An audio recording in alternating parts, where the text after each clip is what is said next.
Thank you for the intro. So, just to kick things off, I want to say I'm very excited to be here today chatting with you about Snowflake's native application framework, specifically how it's allowing app developers to bring applications closer to where the data lives.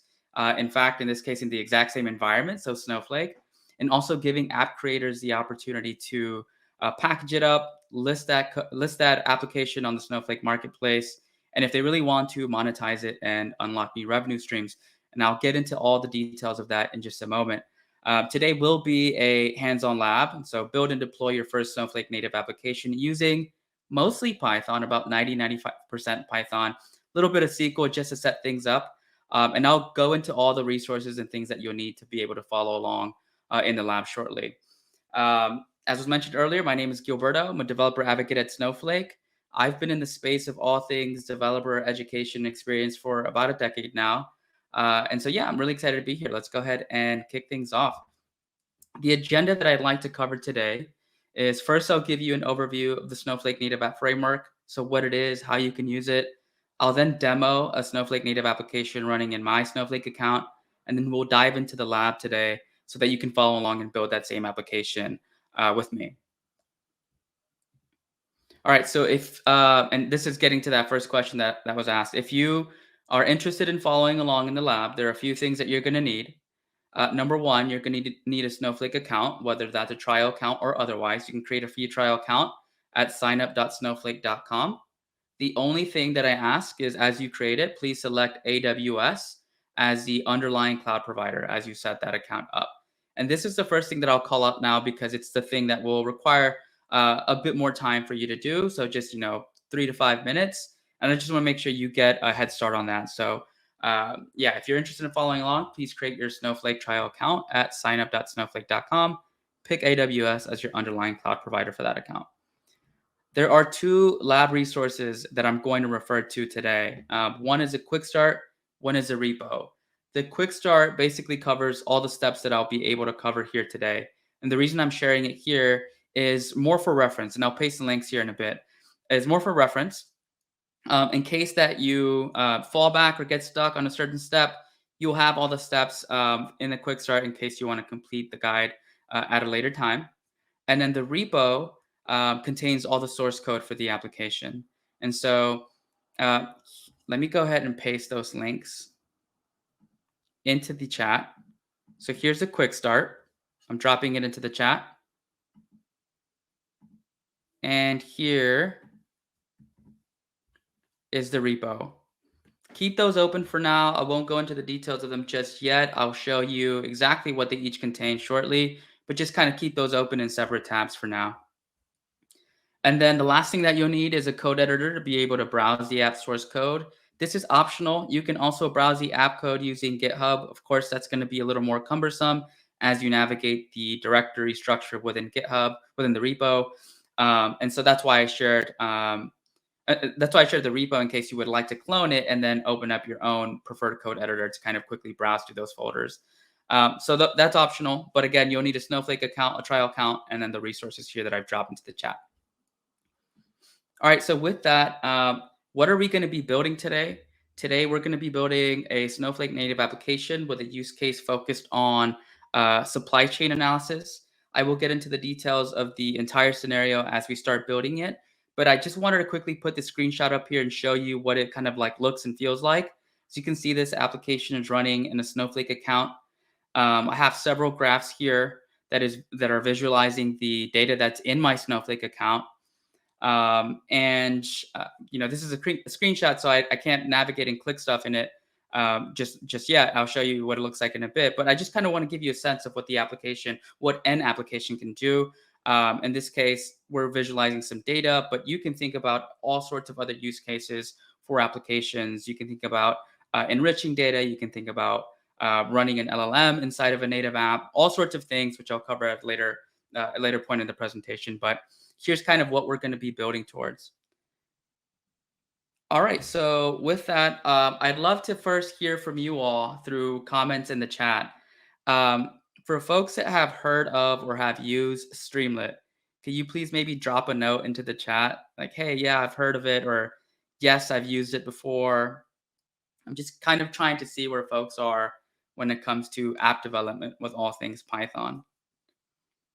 And no worries if you haven't heard of it. No worries if you haven't used it. So I see a couple of people, Brandon, Tom, Sujit. Okay, cool. Some people that are new to it. Thank you, Patrick. So if you're not familiar with Streamlit, Streamlit is a super powerful open source Python library for creating applications entirely in Python. And so I have this really quick, like 40-second video that quickly shows like the gist of what Streamlit can do. And so you can see here, there's a Python file, myapp.py, with just a few lines of code. I am creating the front end for my application. I'm not needing to write any HTML or CSS or use any fancy front end frameworks.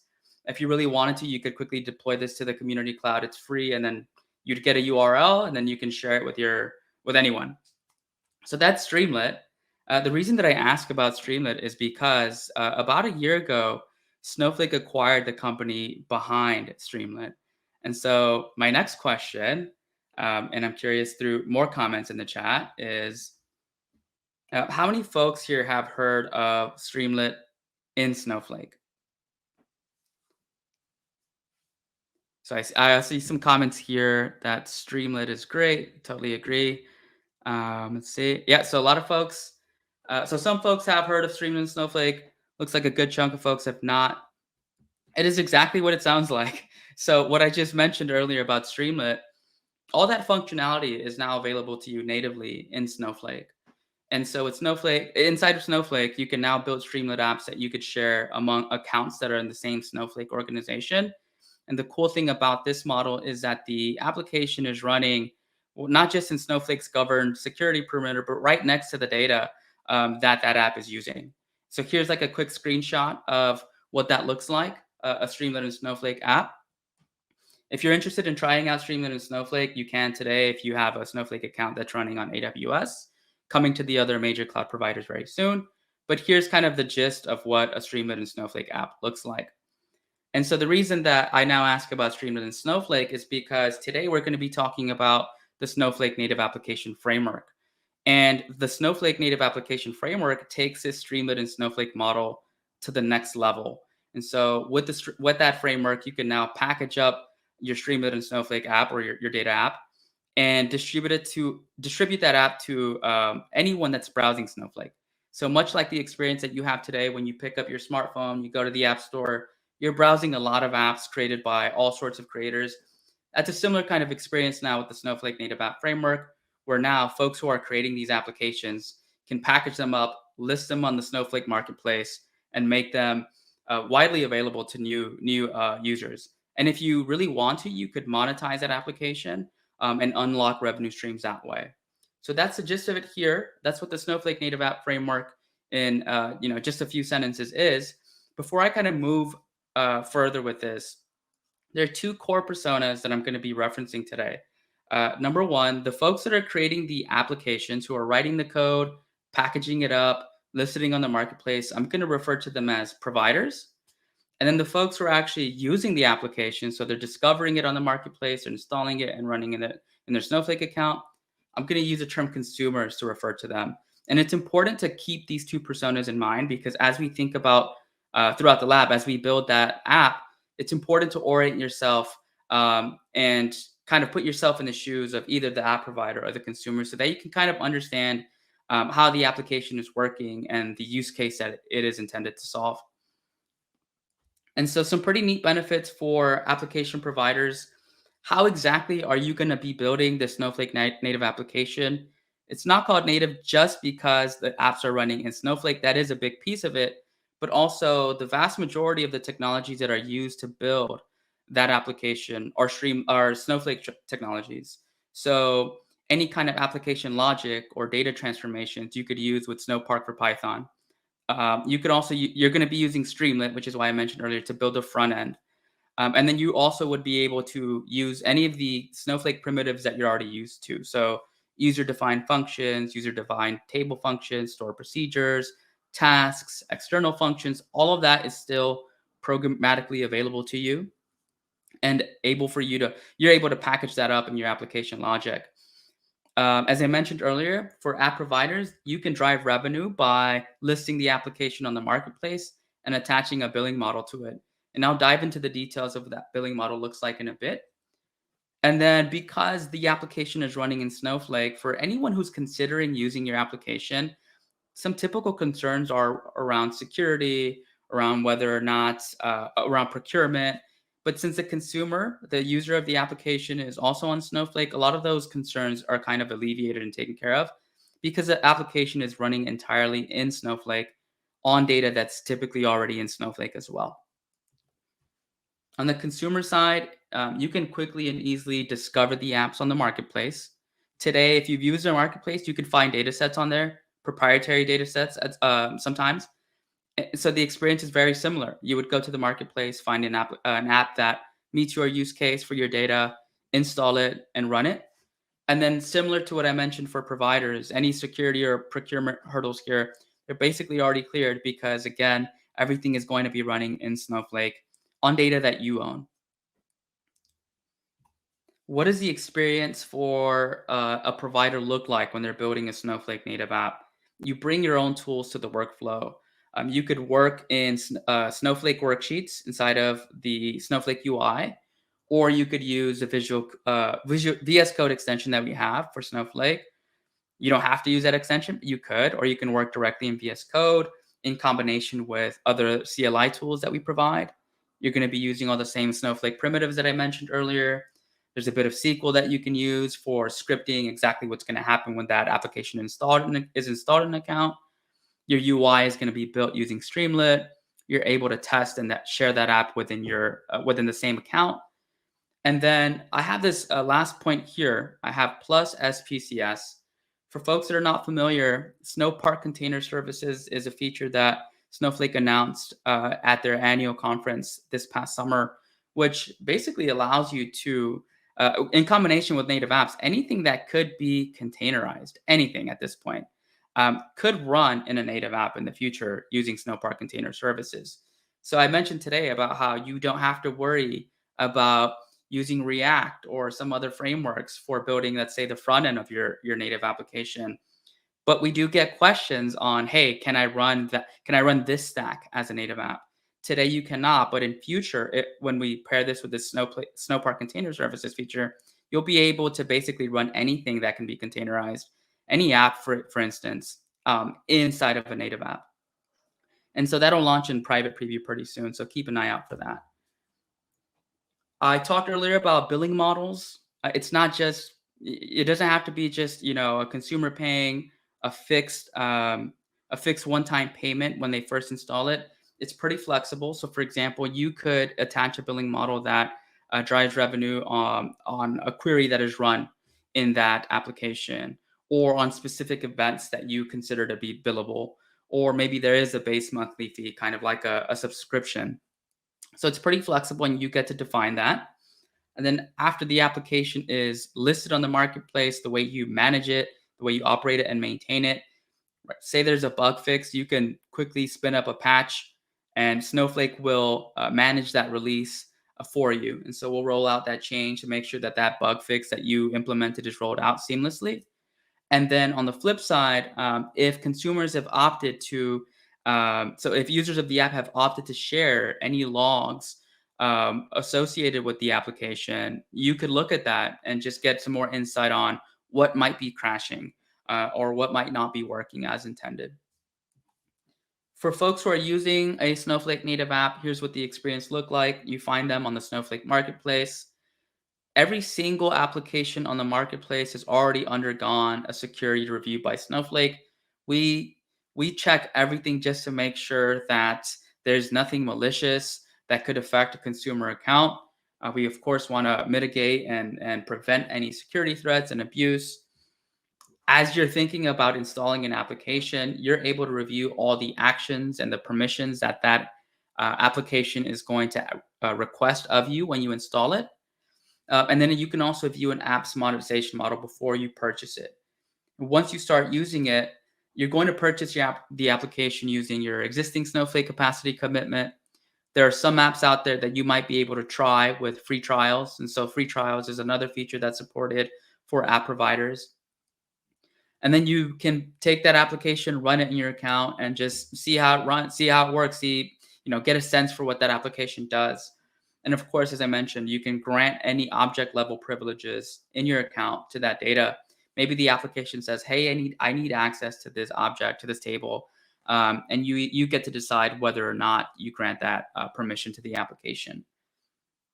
And so here's kind of what that looks like on the right, just a super quick screenshot of the application, of an application requesting privileges. Any admins in your account would be able to review all of the permissions that an app has requested. So you get to take full control of exactly what the application is doing in your account. And I mentioned this earlier, but you can optionally share those logs and trace events back to the providers in case they need to debug it for something that may have crashed in the app, something that needs to be fixed. Maybe there's a bug or something, so that you can actually run the app as intended. All right, cool. So that's the gist of the Snowflake Native App Framework. To quickly summarize, there are app providers who create the app, package it up, and list it on the marketplace. There are consumers who find those apps on the marketplace, install them in their account, and run them in their account on top of their data using their compute. So at this point, you are probably wondering, what exactly does a Snowflake native application look like? And so I'm going to share my screen really quickly to show you an application that is running in my Snowflake account. So just give me a quick second here. So this is a Snowflake trial account that I spun up earlier. Let me zoom in a little bit. And so I'm in the app section of my account. And if I go here, I see this native app quick start app. This is where I would see all the installed apps for my account. If I click on that, just let it warm up a bit. It's warming up the warehouse. It's going to make sure all the Streamlit artifacts are in place, and just basically boot up to start running the application. This is that same application that I showed earlier in that screenshot. And so it's loading up here. As you can see, there's a tab here just called Streamlit. I'm visualizing a lot of the data that's in my account. This entire front end was built with just a few lines of Streamlit. So a few lines of Python using Streamlit, I should say. So we have these 4 graphs, right? And we are visualizing some supply chain data. And the scenario here is, this is where we're going to be building towards, but it's really important to kind of understand the scenario that's behind the application before we build it. And so the scenario today is that I'm going to be playing the role of a ski goggle manufacturer. So I make ski goggles, and these ski goggles require different raw materials to make. And one thing that is really important in manufacturing these ski goggles is that I work with different vendors and suppliers of those raw materials to be able to actually manufacture these ski goggles. And so I am curious to understand, for example, the performance of individual suppliers. Is this supplier better than that one? I'm curious to understand how long is plexiglass going to take, from procurement to get it shipped to my front door before I start manufacturing. So I'm getting a kind of a picture of the supply chain that is behind the ski goggles that I manufacture. Maybe here I want to look at the status of some of my purchase orders. So that's just kind of the gist of it. The provider is going to be like a fictional supply chain company that has shipping data. So proprietary shipping data on exactly the lead times, for example, for brass, for aluminum, for foam. And so the application is going to take information that I have in my personal Snowflake account and enrich it with information that proprietary shipping information that the provider will provide. And then in the application, we'll kind of merge the two to create this view here and give me, as a ski goggle manufacturer, the overview of what's going on with respect to the raw materials behind the ski goggle that I manufacture. So that's the gist of it. Let me go ahead and stop sharing my screen really quickly. I'll go back to my other tab that I had here. Just give me a quick second, please.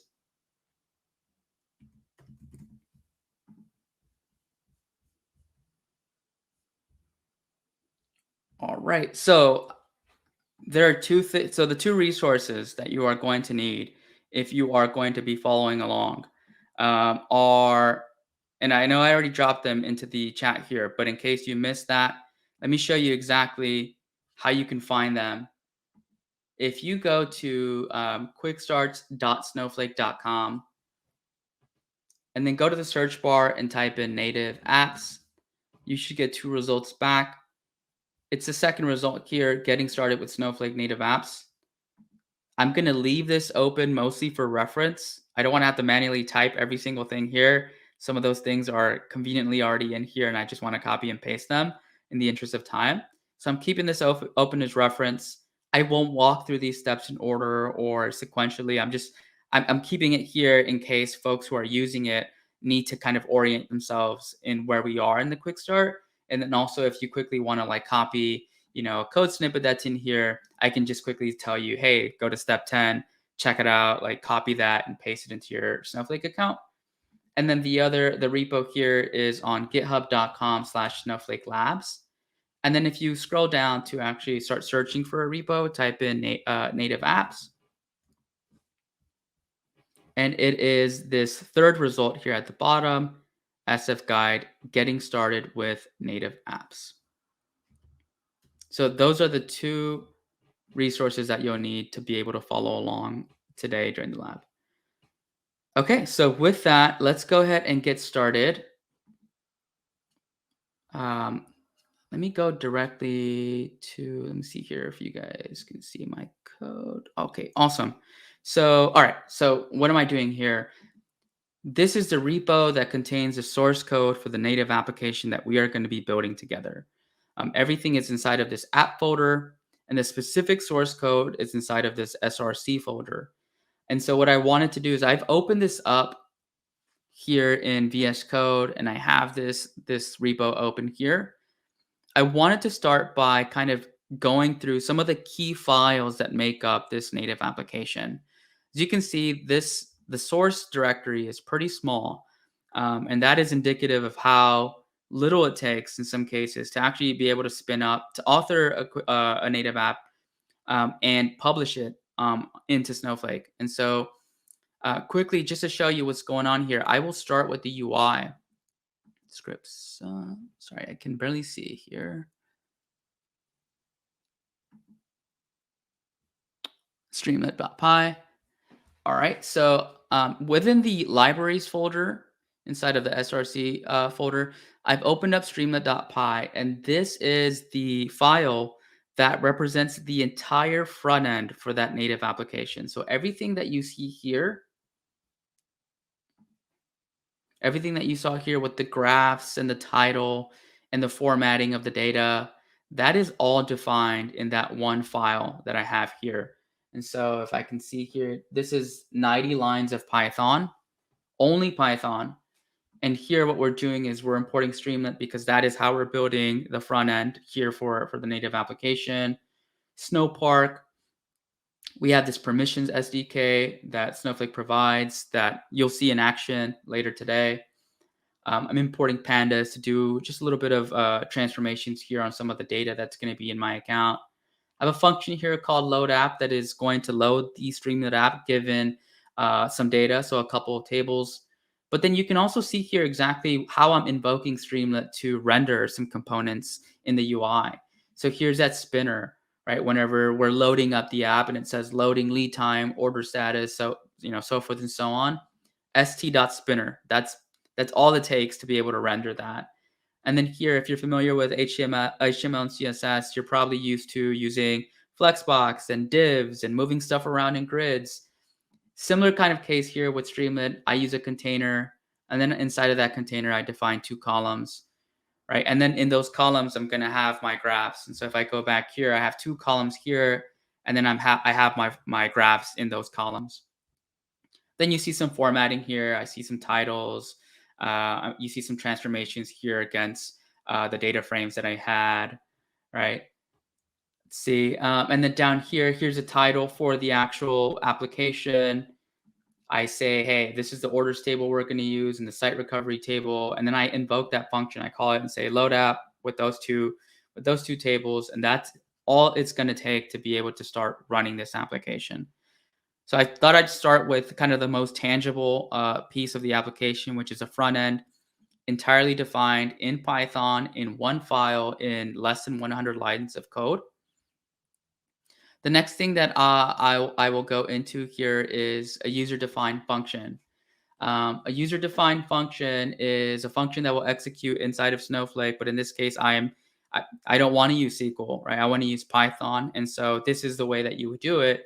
I would write my function in Python, and then I would define it within Snowflake and say, hey, I have a function that I want to execute in Snowflake. It's written in Python, and then I would just kind of create a reference to that function within Snowflake, so that Snowflake can actually execute it as SQL. And I'll show you what that looks like in a bit.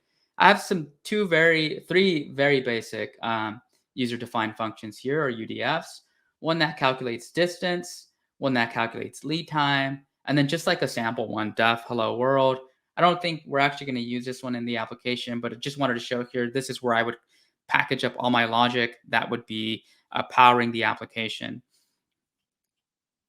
I think we have a stored procedures here. This is for a billing event. It's not going to be invoked because this is a trial count and this is a sample application.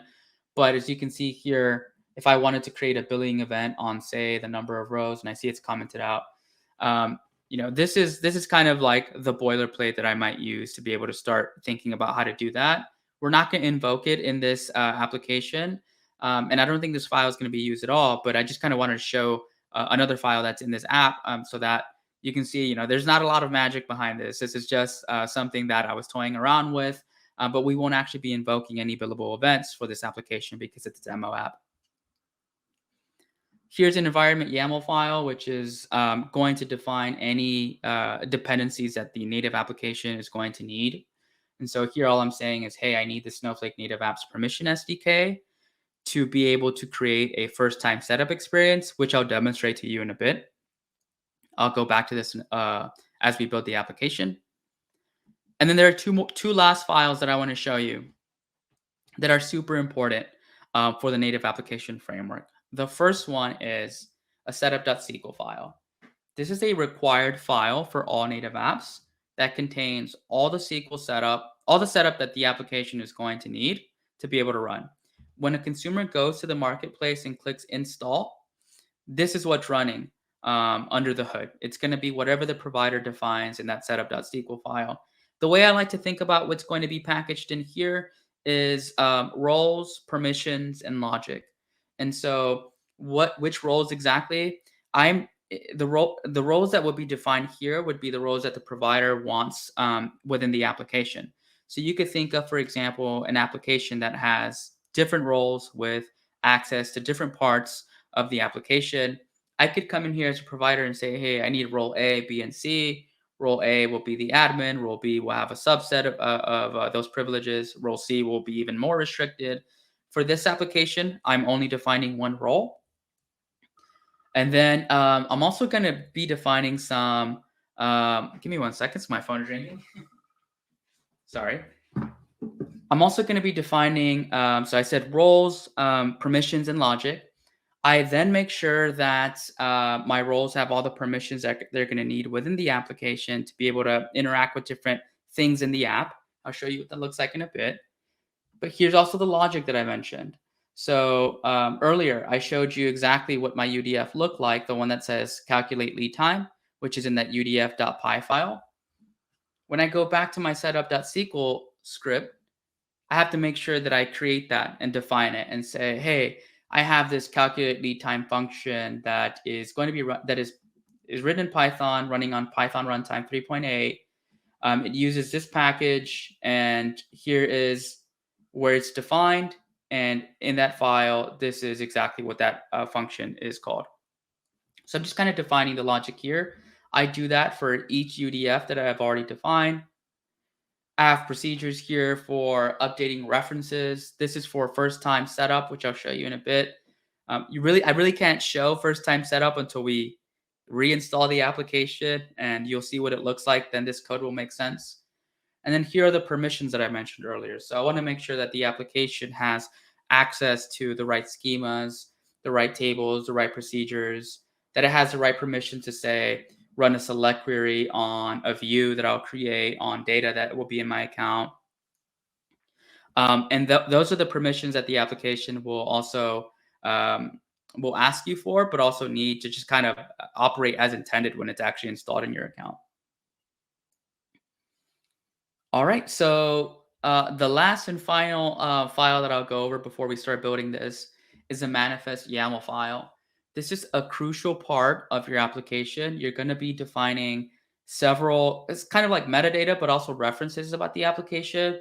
The metadata is, the name of the application, the version of the application, the artifacts that this app is going to require to refer to when it's being installed and used. So we say, hey, the setup SQL script is this file.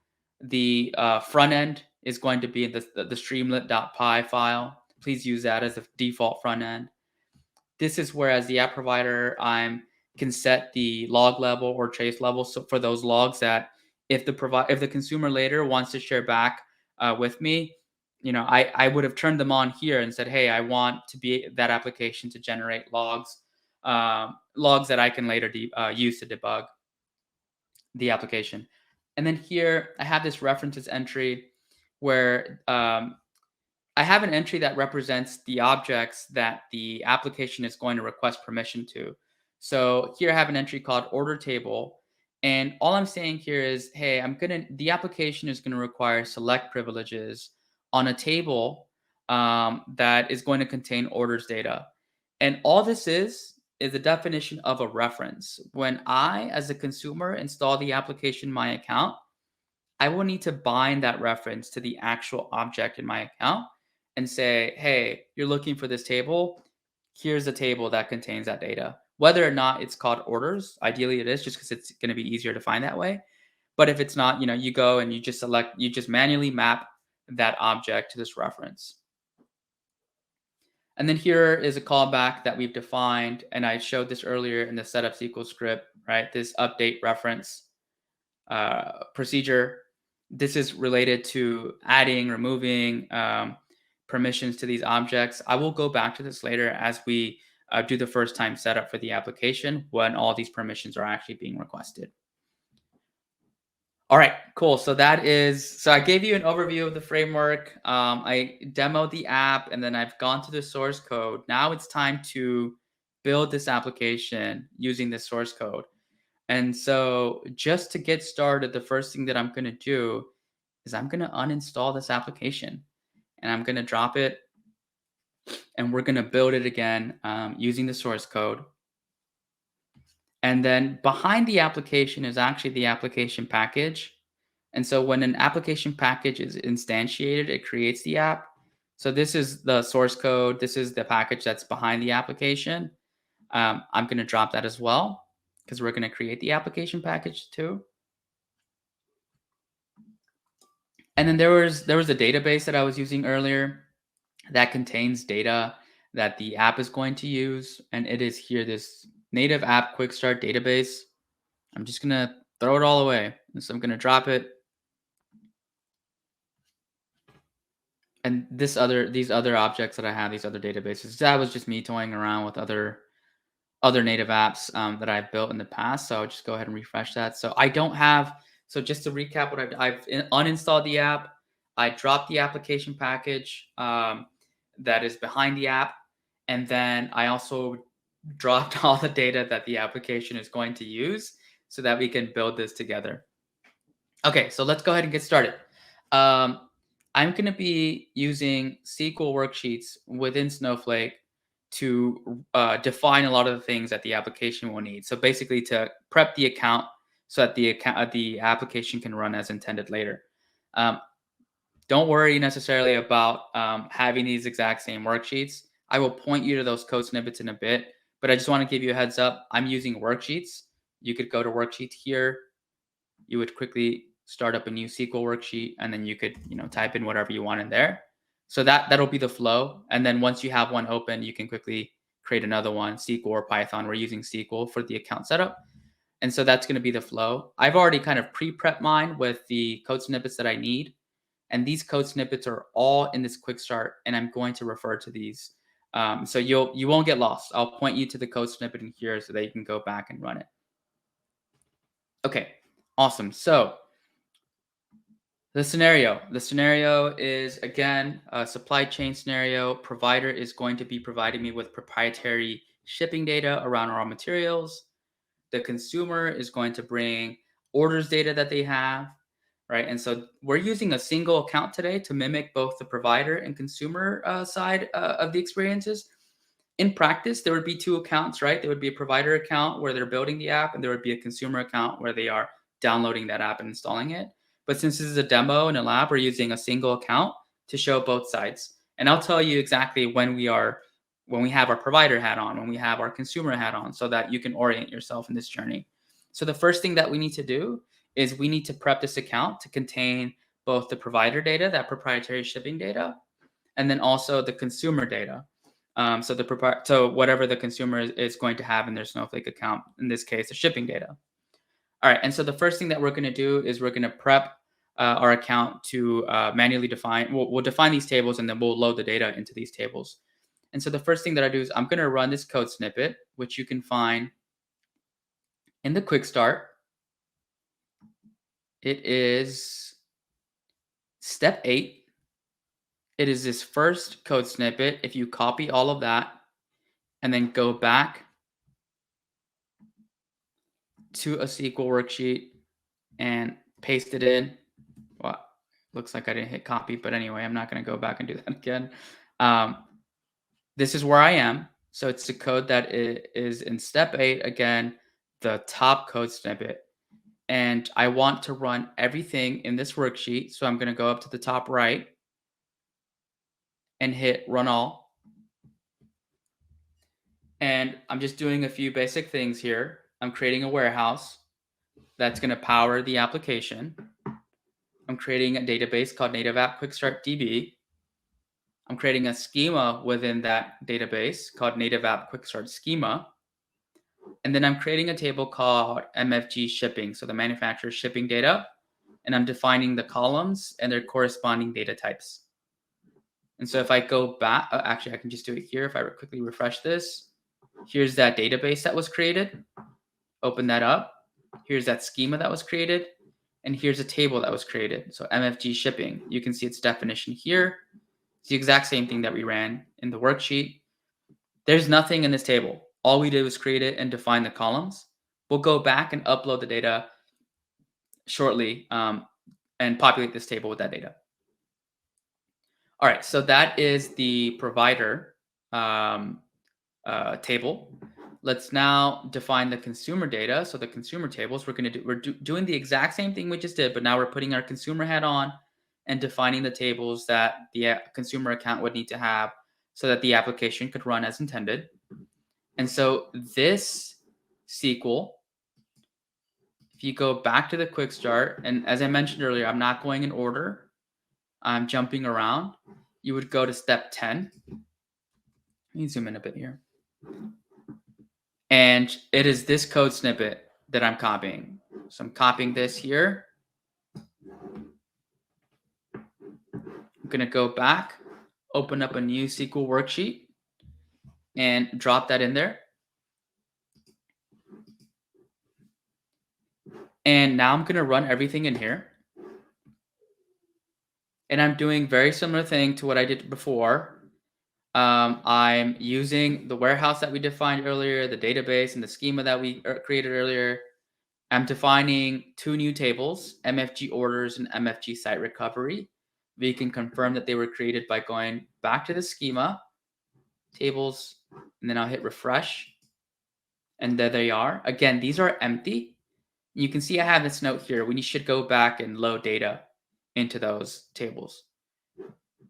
So not just for this consumer data, but also for the provider data.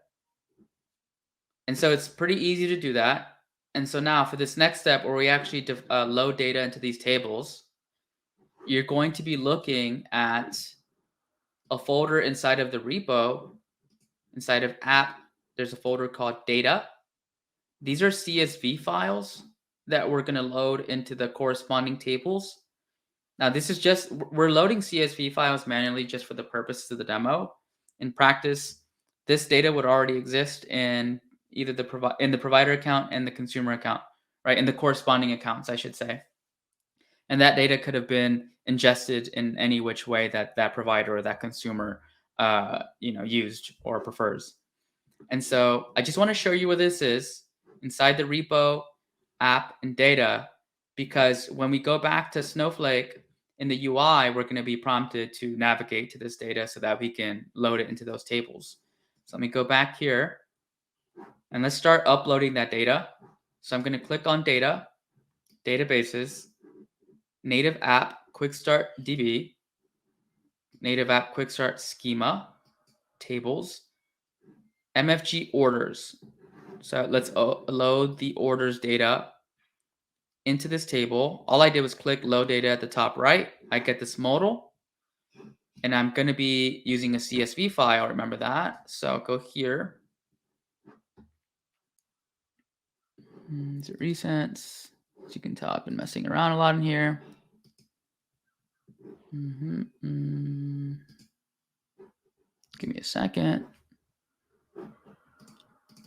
Dev, getting started with native apps. Great. Okay.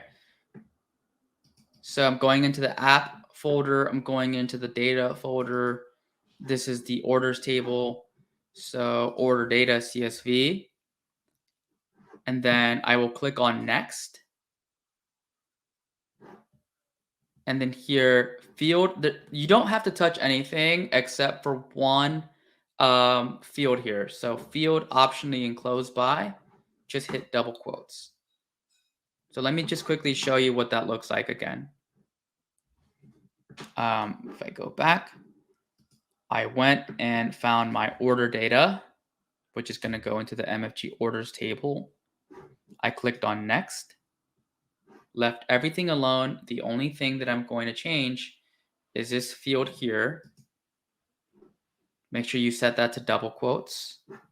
And then now I will hit load.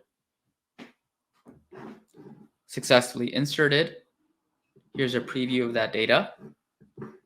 Now let's do this for the other two tables. This is where I've seen some confusion in the past, where I've seen folks actually go through this entire lab and they get the app running, but the graphs don't show any data, and they're wondering why. It's because they didn't load the data into these tables.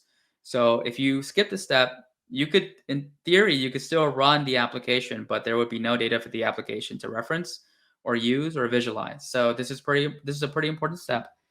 So now let's do the exact same thing for these other two tables. So MFG shipping, load the data, shipping data CSV, click next, field optionally enclosed by, double quotes, hit load. Again, another 1,000 rows. Here's a preview. MFG site recovery, same thing. This is the last one that we'll have to load. Hit next. Field optionally enclosed by, double quotes, load that up, and we are done. Okay, so again, we're prepping the account to have both the provider and the consumer data so that when we create this application, there is data for the application to use. Again, in practice, the provider would bring their own data through the application. The consumer account already has that data, but we're using a single account today. And so that's why I'm showing you both sides. And that's why we're manually prepping the account to have both data sets. Okay, so now I'm going to go back to my worksheet. And if you just click on any worksheet, it'll just open up the worksheets UI. You can see all the ones that I already have open here. So I didn't click on any specific worksheet. We already ran 01. We already ran 02 where we defined those tables. Now we're going to grant what's known as reference usage. Okay. I'm going to quickly double click on a concept here that I get a lot of questions around, which is, hey, I'm an app provider. I have this proprietary data that I would like to share with my consumer. How do I do that in a safe and secure way? Do I just send this to them over email? Do I email them CSV files? Do I give them my credit? You don't do any of that. The Snowflake Native App framework allows you to securely share any proprietary data, any data, with a consumer using a concept known as reference usage. That's what this worksheet does. And so what reference usage is we're basically saying, can you create a reference to that data that's in the provider account, to that proprietary data, and then put that inside of a schema, create some views off of that data, and share those views in the schema. And then we'll give permission to the application to use that schema and those views. So the consumer is never going to directly access anything that's in my personal provider account. And that's by design. There's absolutely zero direct connection between the consumer and the provider data, and vice versa. The data is owned entirely by each corresponding party, and the reference usage concept that I'll run in a bit here enables providers to safely and securely share data through the application. And then when the consumer installs the application has access, or reference access or reference usage on my data, on the provider's data. And so by using the application, the consumer is interacting with whatever the application has access to in terms of select privileges, anything that we've defined here, and I'll show you what that looks like in a bit, for that application to be able to do against that proprietary data. So let's walk through the concrete example here. So we're going to use this database, right? Native App Quick Start package. We're going to create a shared content schema. This is a schema in which we will create views and then share that schema in the view to the application package. Right? And so what we're doing here is I'm creating a view called MFG shipping. It's basically selecting everything that's inside of that MFG shipping table. So again, this is that proprietary shipping data from the provider. And then I just say, hey, this application package, I want to grant usage on the schema and then share that in the application package. I want to grant reference usage to my proprietary database and share that in the application package. And then I want to grant view privileges on the MFG shipping table and share that in the application package. So the application package will have references that point back to my provider data. And when the consumer interacts with the app, that is how they get quote unquote access or interaction with my data. They never get direct access to the exact objects in the provider account. So I'm going to go ahead and run all. Use database native app quick start package. A very silly mistake. My bad, y'all. So there is no native app quick start package defined yet. And so let's go create it. If you go back to apps, so I'm going to create this application package. I'm going to go to apps. I'm going to create packages, right?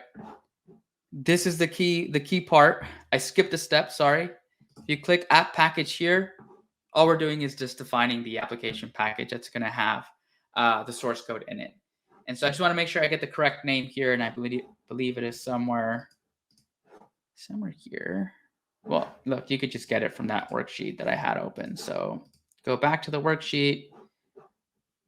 Here's the name, native_app quick start package. So I'm going to go back to apps, packages, and this is what I get for doing a live demo. All right, so if I do that, create an app package, here's the name, right? As a provider, I have the option to distribute this to the world, anybody that's on Snowflake, or I can distribute this to accounts in my organization. I'm going to go ahead and distribute this to everybody. See if this works. I get an error. And the reason I get an error is because I'm using a trial account. And that was intentional. I just want to show you that the trial account, you won't be able to publicly list your application, but that is the option that you would pick if you wanted to publicly list it on the marketplace. So for today, we're just going to hit distribute to accounts in your organization. So this is super important. Let's create our application package. All right. Now that we have an application package, I could go here and add the first version, but I would get an error. And the reason I get an error is because we haven't yet uploaded our source code that's going to go inside of the application package. And there's a required pattern that you have to follow for this first version modal and experience to actually work. So I created the application package. It's called Native App Quick Start Package. If you go back to data, you will see it show up here in the list of objects. Now here you might expect databases, right? Well, the application package is actually a type of database. It's just a special database. You can see the icon is a little different. And in this database or this application package, this is where we're going to upload we're going to upload our source code to. And the way to do this is you have to create a schema. You have to create a new schema in here. And then you'll create a stage, and that stage will contain the source code. So that is the way to actually be able to um, uh, instantiate to actually be able to create the first version of the application package. Okay, so I'm going to create the schema. I believe, I'm just, I don't want to mess with the names again. So I'm just going to go back. And if you go to step, give me a quick second.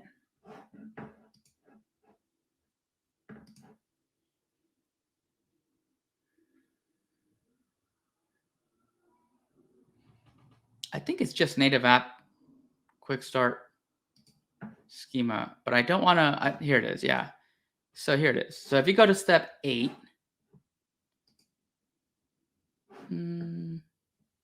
doesn't really matter actually, I think what it's called. Let me go back to my worksheets just to double check grant reference usage. Quick start TV, quick start package.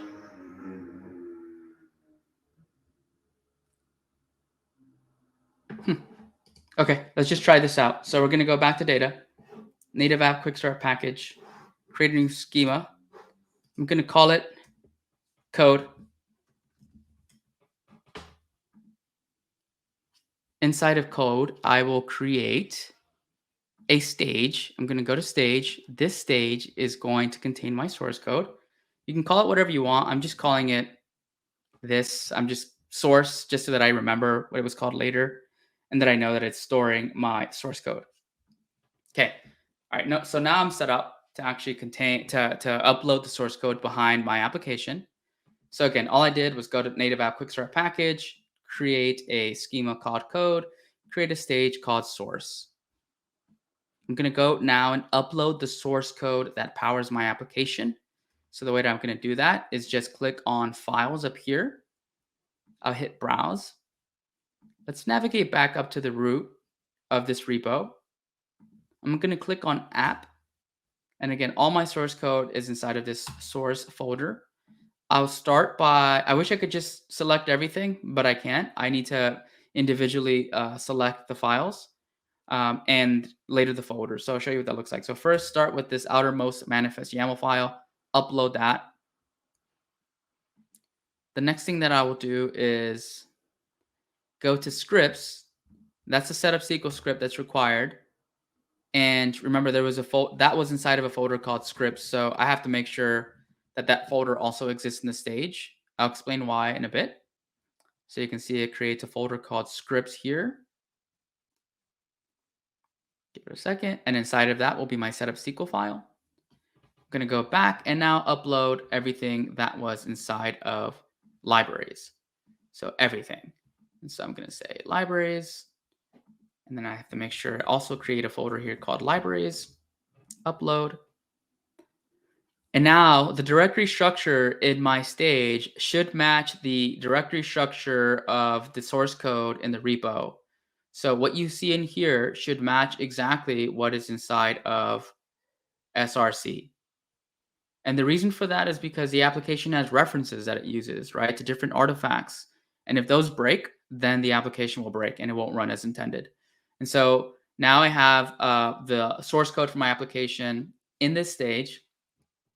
So now if I go back to apps and I go to application packages, click on native app quick start package. And if I hit that add first version button, I don't get that error anymore.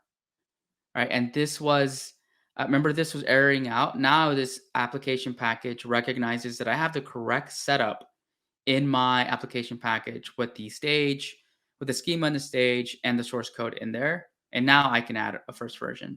So super quickly, what I did is I went to my native app quick start package, created a code schema, created a stage called source, and then I uploaded the source code that was inside of this source folder. Start off with manifest YAML, and then the files in each of those folders. All right, so now let's go back to my worksheets. And let's see here.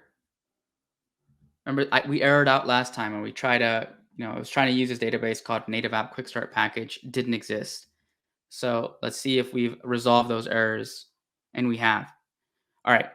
And so I kind of skipped ahead earlier. This is the SQL that's actually granting reference usage on that proprietary data and allowing the application to use it, the application package to use it, so that the consumer can use my data within that app.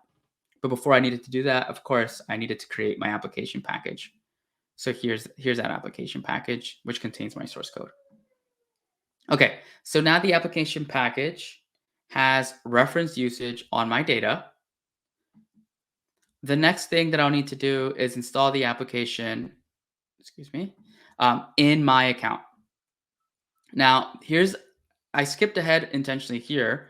On line 10, you see that we're going to create an application called Native App Quick Start App from our Native App Quick Start package, application package, using version v1. We haven't yet defined that version, but I just wanted to show you what that line of code looked like, because now you can kind of map that to what we're doing in the UI here. So if I go back to my application package, so apps, packages, Native App Quick Start package, add your first version, v1, right? This has already identified everything except for the path. Go here and say, hey, I want everything inside of that stage. Hit add. All right. I'm just going to hit done. I can't publish my app package. Right. And so here you see version 1, one patch. You can look at all sorts of settings around the application package, right? The privileges. You could go here and manually modify them and say, hey, I want a certain role in my account to be able to have develop privileges. We're not going to do this through the UI. We're going to go back and do that through SQL. But as you can see now, we have version 1 of our application package now created. So now if I go back to my worksheet, right, we want to install the application, which means we want to instantiate the application package and create an application based off that. This SQL you would find in the quick start on step 11. So if you go to the quick start, copy the code block that is in step 11 and take it back to the worksheet and run this. So I'm going to hit run all and pray to the demo gods, the live demo gods, that everything runs as intended. Line 10 usually takes the longest because it's creating the application from the application package. Not that it takes super long, but it takes longer than the other lines to execute. And then the last line on line 13, show applications. I have that just to sanity check myself and see whether or not the application was successfully installed.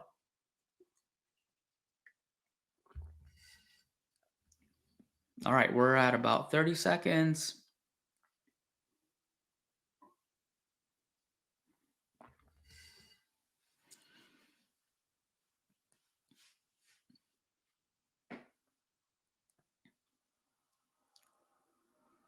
There's nothing here that I could cut to because this is the moment of truth. This line needs to run. It needs to successfully execute so that we can install the application in the account from that application package and then have it running. Okay, so it ran. It took about a minute. And then it ran that final line. As you can see, I have Native App Quick Start app installed. So now, moment of truth. If I go to apps, you saw it quickly populate there. Native App Quick Start app installed 1 minute ago. Going to click on it. And it is booting up. And now you're about to see something that you did not see at the very beginning in the demo because I had already set everything up.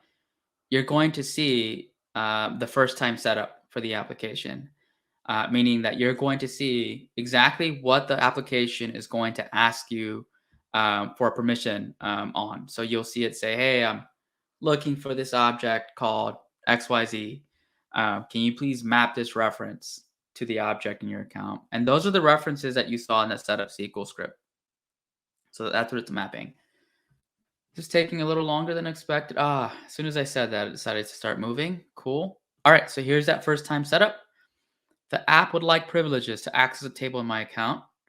It wants select privileges on the orders table. Can you map that table? Okay, select data. Everything is inside of Native App Quick Start DB. Inside of this schema here, Native App Quick Start schema.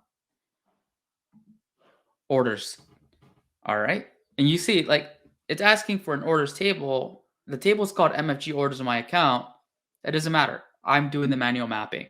So I just say done, save. It's probably going to ask me for more. Yep. So site recovery. Site recovery.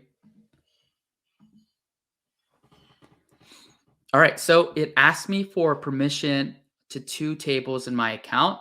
That other table we didn't have to bind because remember, we are now playing the role of the consumer. And so we just told the application, go use these objects in the consumer account. That other table, we granted reference usage on that table to the application package. So I don't need to map that. That is already going to come bundled with the application for the consumer. And that's how they'll be able to actually use that data in the app. And voila, here it is. We have the application running in my account. And this is exactly what I showed earlier at the very beginning.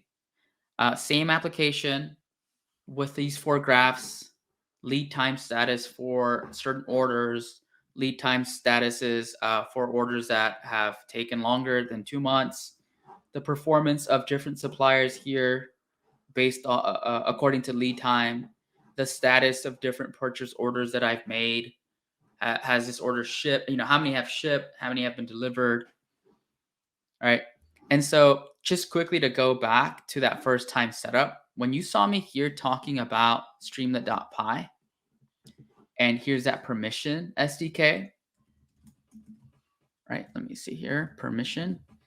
When I import snowflake.permissions as permission, that is going to unlock all the things that I programmatically need to be able to do that first time setup.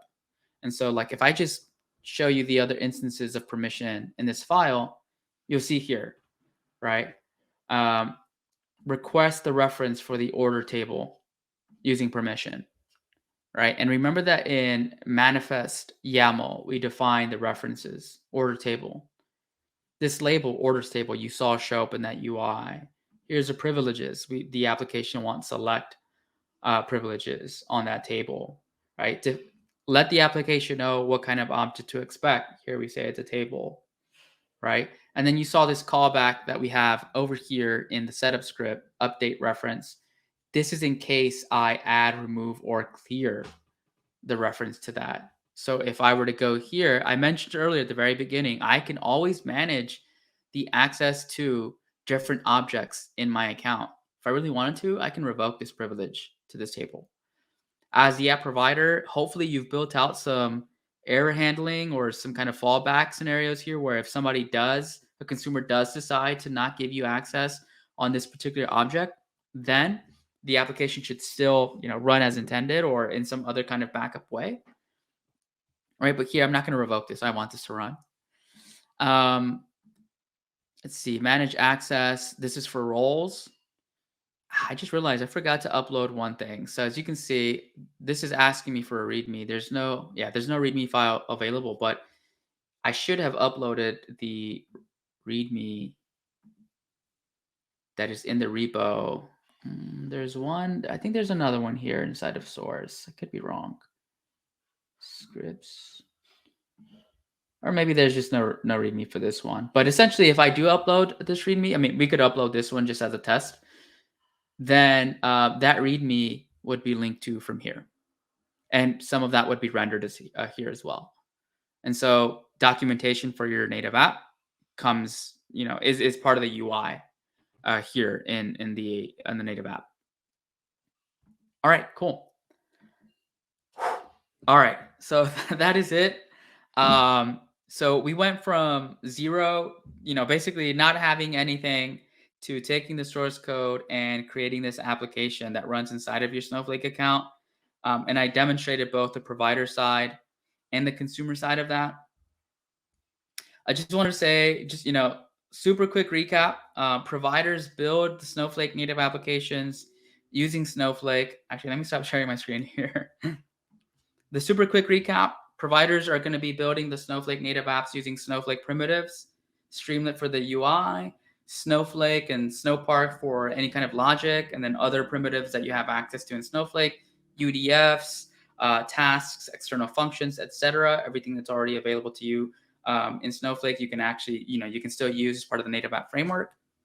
Providers will list and monetize those apps on the marketplace. And then finally, consumers install those applications and run them in their account. So with that, I just wanted to say thank you so much again for joining this session. I hope you found it helpful. If you would like again, if you have access to the resources that I shared earlier, if you want to follow along and do this hands-on lab on your own time, you can go to the Quick Starts website that I shared earlier and specifically look for that one quick start. And then the repo is also linked to from that quick start. So it contains all the source code behind that native app. So thank you again. I really appreciate you joining me. If there are any questions, I'd love to open it up. If not, feel free to drop them into the chat here. But again, I just want to say thank you so much for having me. I'm really excited to be here. And thank you so much for walking through this lab with me.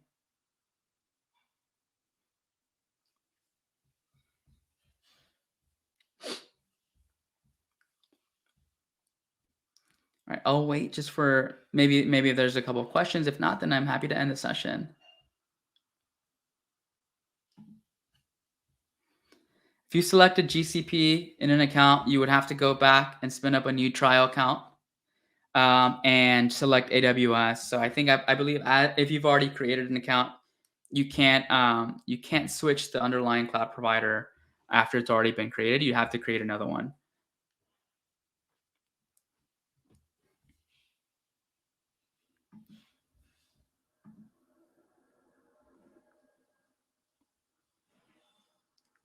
I'm looking at some questions. What are the options of building a vector schema? Let me show this on the stage. What are the options of building a vector schema within Snowflake, or what's on the Snowflake roadmap for LLMs? I can answer this as it relates to native applications. So I touched a little bit on this earlier. Snowpark Container Services is a feature in Snowflake that unlocks really powerful compute for training models or for training bringing in LLMs if you'd like to. And so once Snowpark Container Services is available to use within Snowflake native applications, then you would be able to do those things inside of a native application as well. So you could imagine a native application that is running an LLM, and that LLM is part of a container, and that container is being run and executed using Snowpark Container Services. So it would be a combination of several features here, both Snowflake and maybe you have your own LLM, or you're using a third-party LLM, or using a Snowflake LLM.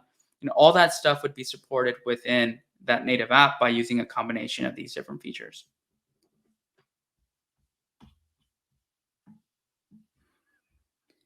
Is it possible to create an app that writes let me show this on the stage. Is it possible to create an application that writes user input back into the database? So as far as native apps are concerned, that should be possible if you use the correct components with Streamlit. And then as long as you grant access to the corresponding objects to that application, then yes, you should be able to create an application that can insert data. Now, keep in mind, you might, depending on how widely you distribute this, right? Like you might have to account for different objects existing already in consumer accounts. So you may ask them as part of your application to create a database or a table ahead of time and say, hey, make sure this application is going to write to a table it expects a table called this, so create in your account. Or you might do that as part of your setup SQL script. But in general, yes, like this is something that should be supported if you are able to give that application right access to the corresponding objects in your account or in a consumer's account, I should say. Thank you for your question. Let's see. This is what if you want to make an app for users that don't have a Snowflake account, some way for external users to access? So with native apps, both the consumer has to be on Snowflake to be able to use your native app within Snowflake. But there are other ways of building applications that don't require the Snowflake Native App framework and would be available to use by any user that's not on Snowflake. And the way you would typically do this is by building your own custom API and front end, and then connecting that to Snowflake. And so check out, and so that's outside of what the Native App framework, what I covered today does. But if you are interested in doing that, check out basically Snowflake's ecosystem for and developer platform, where we offer drivers to be able to connect applications to Snowflake, to be able to insert information, to read from it. Right. We have on quickstarts.snowflake.com several quick starts that show how to do this. The one that comes to mind really quickly is one that shows you how to build a custom API using Flask. And then also that connects to Snowflake using the Snowpark for Python, or optionally the the Snowflake connector for Python. And so that is for like a web app using the Flask web app framework. So that's entirely in Python. And then if you want to do like a mobile app, for example, there's also a quick start on that. So if you just go to quickstarts.snowflake.com and type in mobile, you'll see exactly how the SQL API there is used to build a mobile app for like a fictional use case of a food truck. And then also just keep an eye out for hybrid tables, which will enable more use cases, more transactional use cases as you think about how to build different apps that are powered by Snowflake. So keep an eye out for that as well.